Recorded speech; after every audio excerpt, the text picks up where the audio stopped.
The hidden hierarchy in your scores. You can spend a week doing real work, then lose access, budget, or trust because a dashboard score dipped. In meetings, numbers travel farther than context, and they start to replace it. When a system ranks people or outputs, it doesn't just measure performance, it encodes a value order and turns it into a gate. A proxy is a simplified signal, one number or label, that stands in for a complex reality, and proxies become powerful because they are easy to compare and hard to argue with. Ranking feels neutral because it looks like arithmetic, but it is a decision about what counts as better, what can be ignored, and who gets to define the scale. Once the rank is tied to approvals, allocations, or visibility, the system quietly trains everyone to serve the proxy, not the underlying purpose. Ranking systems exist because of a constraint. Attention is limited. A manager cannot read every note, review every interaction, or understand every edge case. A committee cannot deeply evaluate every candidate, every project, every claim. So the system compresses. It turns messy work into a sortable list. That compression creates an explicit trade-off: comparability over fidelity, portability over truth. A score can move across teams, time zones, and meetings. The full story cannot. And once the score becomes portable, it becomes a currency. Currency invites rent-seeking. Anything that functions as currency attracts capture. Watch the feedback loop form. First, the organization publishes a metric: response time, defects closed, tickets resolved, pages shipped, satisfaction stars. Second, that metric gets tied to rewards, bonuses, promotions, access to high-status projects, or simply not getting questioned in the weekly review. Third, people adapt, because incentives do not require agreement.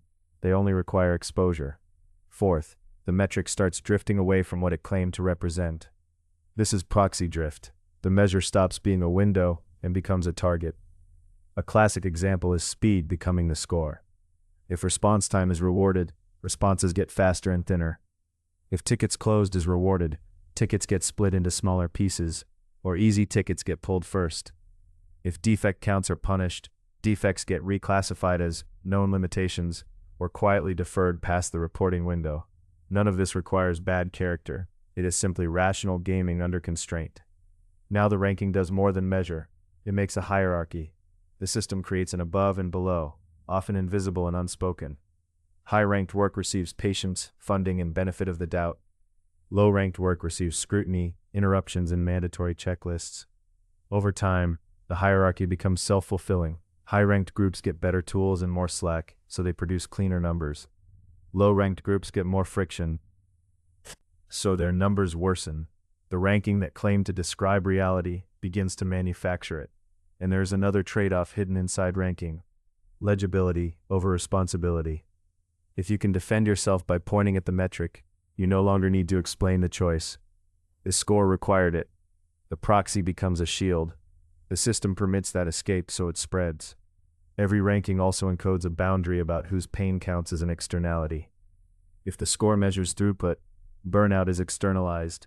If the score measures cost, quality is externalized. If the score measures individual output, collaboration becomes an unpriced input. What is not counted becomes available for extraction. So the core question is not whether measurement is useful. It is what values the measurement smuggles in. A rank order says, this is what we honor, this is what we suspect, this is what we will fund, this is what we will starve. It shifts attention from is this true to is this legible, and from is this good to is this rewarded. Meaning erodes quietly when proxies become the only language that matters. People start to curate themselves for the scoreboard. Work that improves the number becomes real work, and work that builds trust, reduces future risk, or teaches others becomes overhead, unless it can be translated into the approved units. Responsibility also changes shape. When ranking becomes the primary gate, moral agency gets outsourced to the scale designer. The person who sets the metric sets the behavior. The person who enforces the metric shapes identity, and the person who is ranked learns what the system will permit them to ignore. No system is neutral. Every system encodes values, especially the ones that pretend not to. A disciplined reflection can start small and concrete. Notice one metric you currently serve, one number that can raise or lower your standing in a meeting. Then notice one value that metric might erase: care, learning, craftsmanship, long-term resilience, honest uncertainty, or the dignity of saying not yet. And notice the moment when you feel tempted to optimize the proxy instead of the purpose. That temptation is not a personal failure. It is a signal about incentives, constraints, and where capture is already taking hold. Rankings make work portable, but they also make hierarchies portable.